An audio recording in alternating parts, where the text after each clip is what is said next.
تشکر که فرصت پیدا کردید و برای صحبت اومدید. خب وقتی که کاخ سفید میگوید که استراتژی نوی افغانستان رو با نظر داشته نحوه منطقوی تهیه خواهد کرد، آیا میتوان گفت که در نظر اول یا که در مد اول پاکستان رو در نظر دارد، چون در اونجا طالبان آزاد و آسوده میگردند؟ 100% پاکستان هست منظور اصلی از برخورد منطقوی به مسئله افغانستان.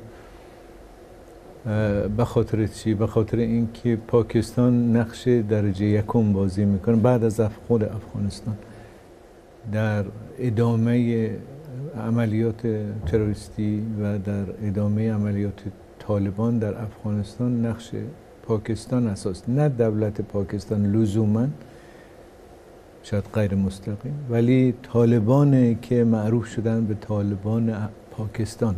درست است اگر در آینده چیزی که شما میگوید استراتژی نو، آقای ماتیس وزیر دفاع جدید در کابینت آقای ترامپ گفته است، اگر تاکید و فوکس روی طالبان پاکستان، روی کویت بشود و از اون طریق اونها از عملاً از قدرتشون، قدرت ضربتیشون از بین برود، تأثیر خیلی بزرگی داره. برای این کار امریکا باید رضایت پاکستان رو جلب کنه.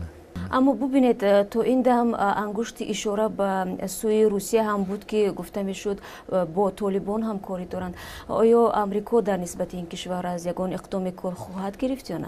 این اتهامات هست که هم در مورد روسیه هم در مورد ایران اتهامات هست، ولی به اون درجه حداقل یا ثابت نشده است یا ادعا شده است ولی ثابت نشده است به اون درجه. یکم دوم این که ظاهرا اهمیت درجه اول ندارد، مانند حمایتی که گفته می شود پاکستان نسبت به طالبان افغانستان دارد. ببینید یک استراتژی نو چی هست؟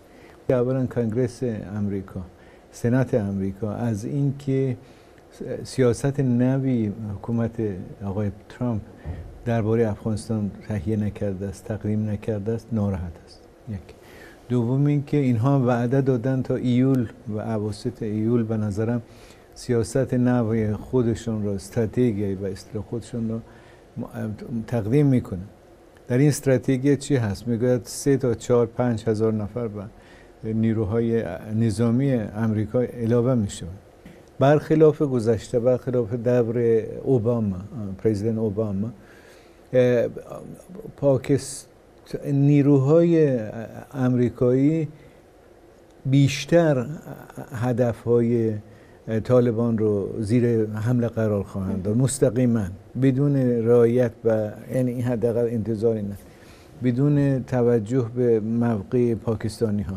این هم احتمال بسیار بزرگ این است که از طریق حمله های درون انجام بگیرد. دوم این که احتمالا چیزی که دیروز آقای ماتیس در صحبت در مقابل سنات امریکا گفت این بود که بعد از این احتمالا زیاد هم به تکیه نخواهند کرد به مذاکرات صلح و اصطلاح بین حکومت افغانستان و طالبان افغانستان.